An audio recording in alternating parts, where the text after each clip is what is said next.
How much do you think you know about the religious establishment that led to the revolution in Iran back in 1979? Iranian clerics and American presidents, the Secret Alliance. Bastions of anti-imperialism. This is how the Iranian clergy have presented themselves. The reality is different. Since the 50s they've actively offered themselves to the US. Khomeini has been involved in this hypocrisy starting in the 60s when he publicly opposed the Shah. This in turn escalated when he attended secret meetings and sent and received secret letters from the United States. He effectively endorsed the actions of his clerical predecessors in the 1953 coup through his warm words about Ayatollah Behbahani and his dismissive attitude towards Mossadegh. This shows that Iran's clergy, including Khomeini, are nothing more than political actors conducting deception which includes pretending to be ideological anti-imperialists rather than acting for the sake of Islam. Was the 1953 coup really anti-communist? Portions of the Iranian clergy backed the US-sponsored coup against the country's progressive Prime Minister Mossadegh, who they would later overthrow in 1979. Their justification was containing communism, but the truth is not as simple as this.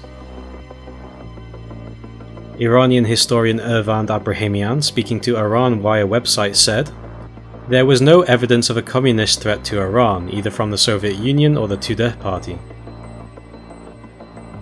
The Americans' justification of even having the CIA in Iran from 1948-1949 was Tudeh. But when you look at their documents, even in 1953, they are admitting that there is no real Tudeh danger. The Tudeh party was not in the position to carry out a coup, it wasn't preparing for it or talking about it. They even say the only feasible danger from the Tudeh is that they might come to power through some constitutional means someday. So while Roosevelt claimed this was a counter-coup for the Tudeh coup, they admitted to themselves that there was no real Tudeh threat at the time. Then the question becomes, what was the motive of the coup? Well, I'd argue that the motive was the question of oil. They didn't want the nationalisation to succeed.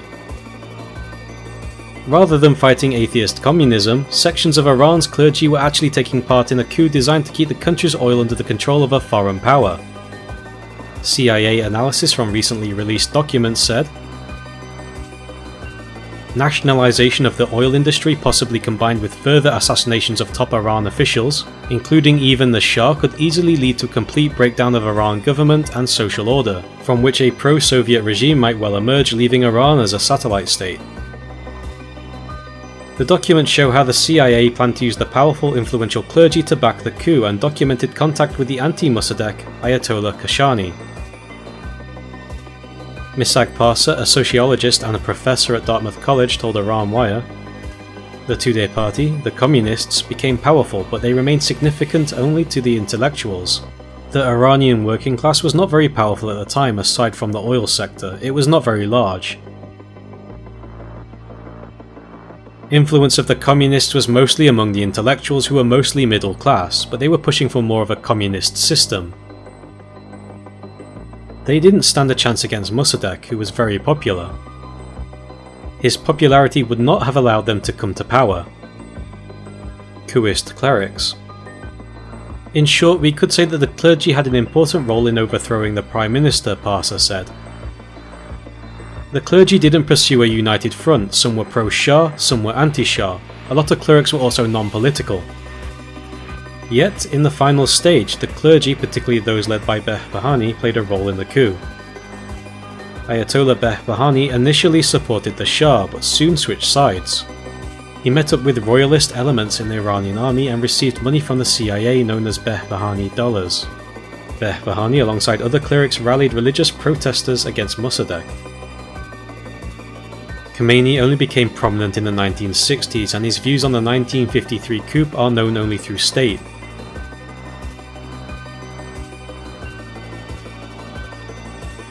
According to Parsa, Khomeini said Mossadegh was not a Muslim and had he survived, he would have damaged Islam. After the 1979 revolution, it became clear that he didn't like Mossadegh and didn't support him. Abbas Amanat, professor of history and international studies at Yale University, was asked, If it was public knowledge that a section of the clergy supported the foreign-backed coup and opposed the elected Prime Minister, why did the next generation trust them 26 years later in 1979? He said partly due to the picture that Khomeini gave of himself, the revolution and the clerical movement. He portrayed his path totally distinct from that of a political cleric like Kashani, who was open to political dealing. The clergy and the Shah fell out with each other over the course of the 60s due to the Shah trying to totally sideline the clerics, as well as introducing a controversial series of social and land reforms, Amarnath said. He added, although we speak of the clergy, we have to note that they weren't united. It was only a faction inside the clergy that considered itself militant and dissident and stood against the government. This was the faction that rose under the leadership of Ayatollah Khomeini. It should even be said that Ayatollah Khomeini's rise as the Marja was mostly due to its standing up to the monarchy in the 1960s. Khomeini's letters to the Great Satan. Khomeini was imprisoned for his opposition to the Shah's westernizing reforms, and when he was released in November 1963, wrote to President Kennedy clarifying his position. He explained that his verbal attack should not be misinterpreted because he was defending American interests in Iran. He added that he was not opposed to American interests in Iran, and that on the contrary he thought the American presence was necessary as a counterbalance to Soviet and possible British influence. The Iranian regime unsurprisingly denies Khomeini ever sent this letter. The letters are still classified in the US National Archives, but the CIA analysis published in 1980 included parts of these messages, including those to Kennedy. The report was called Islam in Iran and detailed how much Khomeini's efforts to woo the West dated back to 1963, a whole 16 years before the revolution. On the 1st of February 1979, Khomeini flew back to Iran from France, where he had been living after being expelled from Iran. In the month prior to his departure, it emerged that he was in deep contact with the US. The declassified documents seen by BBC Persian contained diplomatic cables, policy memos, meeting records and other documents. The first meeting took place west of Paris and was led by Warren Zimmerman, a political secretary at the US Embassy in Paris, and Ebrahim Yazdeh, Khomeini's chief of staff in France. On January 18th, the US essentially told Khomeini they would no longer oppose talks of changing the constitution and abolishing the monarchy. On January 27th, Yazdeh gave Zimmerman a letter written by Khomeini and addressed to President Carter. Khomeini was worried that the royalist elements in the army would not allow the formation of a new government, and in the letter told Carter that if he pressured the army to clear the way for him and his advisors, he would protect American interests and citizens in Iran. The Iranian army, over which the US had some influence, did not intervene in the end, and Khomeini created his new Islamic Republic. Khomeini wrote in one letter, "You will see that we are not in any particular animosity with the Americans." He stated his Islamic Republic would be a humanitarian one, which will benefit the cause of peace and tranquility for all mankind.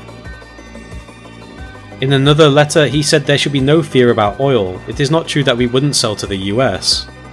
He said that he would sell oil to any country except South Africa and Israel. Non-interference in other people's affairs would be the policy of the future government. We will not ask the people of Saudi, Kuwait or Iraq to kick the foreigners out. Less than a year later, the Iranian hostage crisis erupted and Khomeini famously said,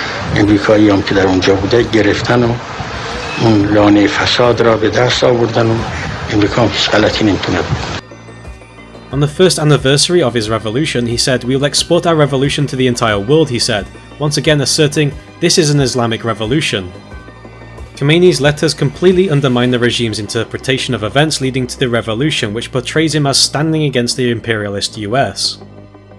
Post-revolution Iran. Iran's attitude towards Israel, or Little Satan as they regularly call them, was not in line with its ideology either. Iran bought around $500 million worth of weapons from the so-called Little Satan during the Iran-Iraq War, paid for by Iranian oil.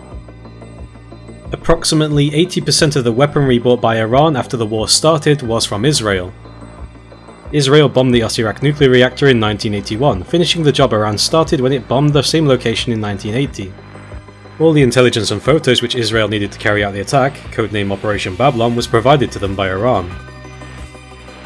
The US picked up where Iran left off by finishing off Iraq's military capacities in 1991 Gulf War, and a decade later Iran backed the US invasion of Afghanistan.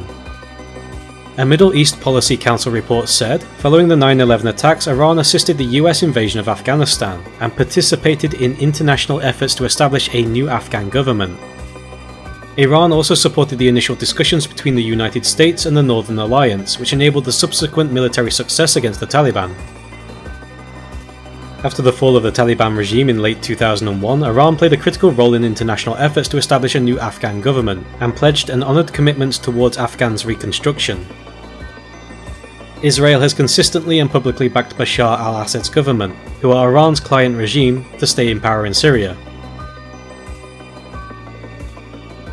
In 2016, the US signed the infamous nuclear deal and lifted sanctions on the regime after negotiations.